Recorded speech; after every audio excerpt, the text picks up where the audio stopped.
سلايس اوف لايف رانت 52. المرض النفسي مش موضة.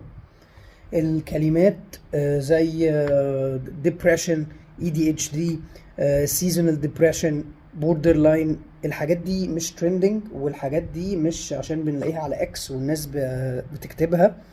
فدي حاجة اعرف اجراب بيها attention، حاجة اعرف اجيب بيها تعاطف، حاجة اعرف اخرج منها من مشاكل عشان ابرر لاصحابي حاجات معينة بعملها، عشان ابرر للبارتنر بتاعي مشاكل بتحصل في علاقتنا. الحاجات دي يا جماعة بتضر الناس اللي فعلا عندها الامراض دي، وبتخلي الناس ما تاخدهمش على محمل الجد. لان اعتقد انت سمعت كتير جمل اللي هو هي البنات كلها بقى عندها ديبريشن، هي البنات كلها بقى عندها ADHD، هي البنات كلها بقت بتسايكب بوردر لاين. في جزء كبير ناس هي مش فاهمه الامراض دي، فبياخد الموضوع باستخفاف. فسيبك من انطباع الناس، انا هسألك انت اللي بتستخدم الحاجات دي، طيب هل انت ده جبته بناء على ايه؟ بناء على ان انت لقيت ناس زيك عندها الحالة دي، فانت لما مثلا او انت فقدتي شغلك او حد عزيز عليكي مات، قلتي خلاص يبقى اللي انا فيه ده اكتئاب وده بوردر لاين وخلاص انا داخله على الانتحار، كشفتي عشان تتوصلي لده. طيب ان انت تقول حاجه زي ADHD، هو مش بالمعنى البيزك اللي هو ما بعرفش اركز في حاجتين مع بعض وخلاص، لا، ده ستيج، ده مش ستيج 1 حتى، ده ستيج 0.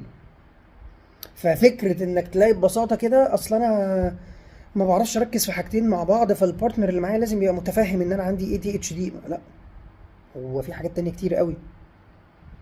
عايزه حد يستحملني عشان انا ممكن بنام بمود ومصحى بمود تاني. عندك مود سوينجز مثلا، او انت شخصيه ايموشنال، لا انا بوردر لاين، فجاه توصلتي ان انت بوردر لاين. طب كشفتي حاجه؟ لا. فده يا جماعه اللي بيخلي للاسف المجتمعات بتاعتنا اللي هي مجتمعات شرقيه اصلا ومش فاهمه موضوع المنتل هيلث، ده اللي بيخليها تستخف بالحاجات اللي زي دي. يقول لك هي قاعده تقول لي كلام كبير وان هي عندها منتل هيلث ايشوز وبوردر لاين وبتاع، وفي الاخر سالتها ليه، اصل هو انا ممكن بقى وانا قاعده مع اصحابي ابقى مبسوطه، بس لما ارجع البيت بتضايق. والله يا بنتي كلنا كلنا لما بنرجع البيت بنتضايق.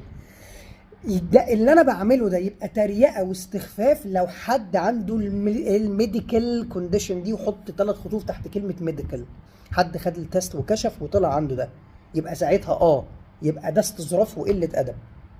لكن لما يبقى حد، وبالعكس كمان ده في ناس انا بقترح عليها طب ما تروح تشوف فعلا او بتاع، لا انا عارف مش محتاج اروح لسايكايتري. فما تضروش الناس اللي عندها فعلا الامراض دي، عشان هيبدأ الناس تستخف بيهم ويشوفوهم بيتمرقعوا.